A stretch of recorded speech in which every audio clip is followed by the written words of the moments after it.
So in this video, we're going to be going over different kinds of latches and memory circuits in Minecraft.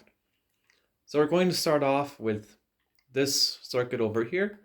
So this is very similar to what we made in the digital logic section. So it's our two NOT gates going in a circle, going in a loop, being connected to each other. And we have our set line and our reset line. So if I power it right now, because I just reset it, it's going to be 0. But if I read it when it's set, then it's going to be read me a 1. But if I go over here, we can get into some Minecraft-based shenanigans. This isn't really a real representation of an actual circuit, but it works in Minecraft, so we can use it. So how this works is a mechanic called repeater locking. So if a repeater gets an input, gets powered from the side by either a repeater or a comparator, it will hold its state. So if it is off, it will stay off, but if I power it on and lock it, then it's going to stay on. So this serves a fairly similar purpose to this latch. It's just going to take the signal and latch onto it. And of course we have our read line. So we can read from it, stop reading from it, and then reset it. So this is quintessentially a reset line, and this is sort of like a set line. So power this on, and it will turn on, but only if this is powered on. So this sets it. This is just our input. So you can have a fairly similar setup to the one over here, but here we can make it a lot smaller and simpler by using droppers. So these droppers are face into each other.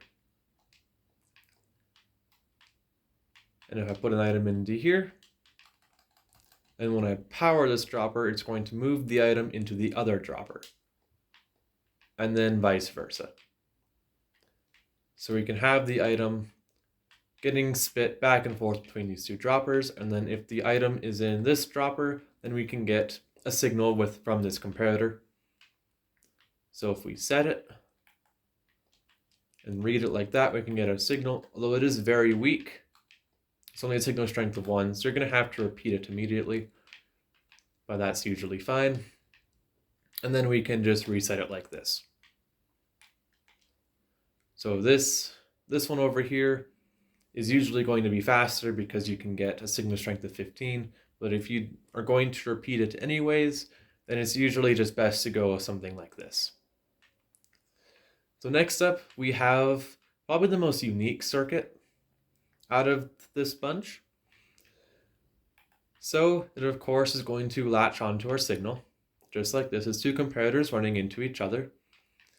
But what's special is that the comparators will maintain the signal, no matter what it is. So if I just extend this, and if I power it all the way back here, we're going to get a substantially weaker signal. As we can see, the signal is only going to be 5. And this is useful because there's a total of 16 different states that a redstone signal can be in, ranging from 0 to 15. And this matches what hexadecimal is. And hexadecimal is quintessentially equivalent to 4 binary digits. So this one cell can contain the same amount of information as 4 of these. And that's really useful for making things nice and compact. And of course, we can just reset it like this, and we have our read as well here. The only downside to this is that we have to maintain this signal, this exact signal strength. And we can do this by using comparators. Just like this. So now if we power it on and read it, we can maintain an exact signal strength of whatever this is going to be. And then we can, of course, just keep changing it like this. You don't necessarily need to have a gap like this, but it just extends the signal a little bit further. But you can just do this. It just means that you're going to have repeaters or comparators going along like this, which is a little less efficient because each comparator adds 0.1 seconds of delay. So over very long distances, it can be challenging to carry a signal. But what we can do, if the distance we have happens to include a multiple of 15, so 15, 30, 45 over these really long distances, then what we can do is take this line, we're going to extend it for a total of 15 blocks. So you have 2 here, then 3, 4, 5, 6, 7, 8, 9, 10, 11, 12, 13, 14, 15. Redstone dust along all of these. And we're going to add another 2 rows. Like this. Repeaters along here. All of them set to 1 tick. And then redstone dust. So what we're going to see now is our signal being repeated on the other side. But if the signal is less or more than, well, not more, but if it's less than 15, then we can still have the signal being maintained.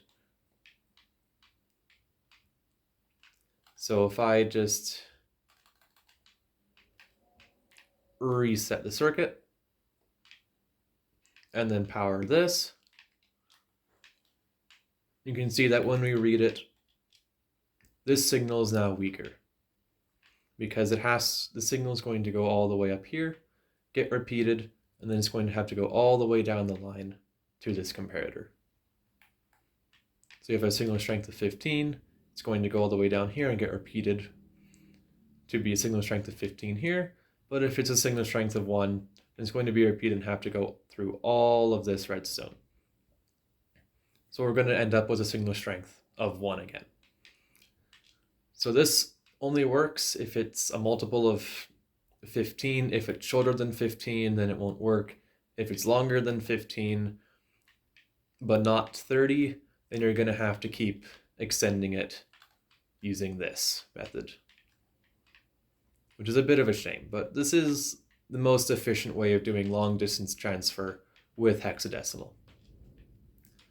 So that'll be it for this video. I'll see you in the next one, which will be about decoders.